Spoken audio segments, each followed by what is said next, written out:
Anniversary. आज के इस वीडियो में हम सरलता से यह समझ लेंगे कि एनिवर्सरी मीनिंग इन हिंदी क्या होता है। देखिए, अंग्रेजी भाषा का यह शब्द एनिवर्सरी अधिकतर एकल उपयोग में नहीं लाया जाता। हम इसे साथ में हैप्पी जोड़कर उपयोग में लाते हैं। उदाहरण के लिए, किसी की विवाह की वर्षगांठ पर हम उन्हें कहते हैं हैप्पी एनिवर्सरी। एनिवर्सरी शब्द को हम हिंदी में इन शब्दों के माध्यम से समझ सकते हैं: सालगिरह, बरसी, वार्षिकोत्सव, वार्षिकी, जयंती अथवा प्रतिवार्षिक तिथि। यहाँ पर आपको यह ध्यान में रखना आवश्यक है कि कोई भी ऐसा दिन जिस दिन कोई महत्वपूर्ण घटना घटी हो, वह दिन जब अगले वर्ष आता है एवं हम उस घटना को स्मरण में रखते हैं, तब हम यह कह सकते हैं कि हम उस दिन की वर्षगांठ अथवा एनिवर्सरी मना रहे हैं।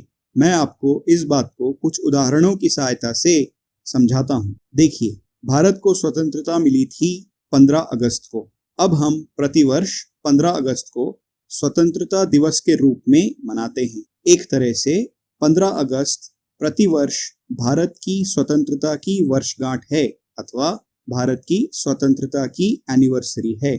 इसी उदाहरण को थोड़ा सा आगे और ले जाते हुए 26 जनवरी को भारत को एक गणतंत्र के रूप में स्थापित किया गया था। हम सभी भारतीय प्रतिवर्ष 26 जनवरी को एक राष्ट्रीय पर्व के रूप में मनाते हैं, जिसे हम गणतंत्र दिवस कहते हैं। एक तरह से प्रतिवर्ष 26 जनवरी भारत के गणतंत्र बनने की वर्षगांठ है, भारत के गणतंत्र बनने की एनिवर्सरी है।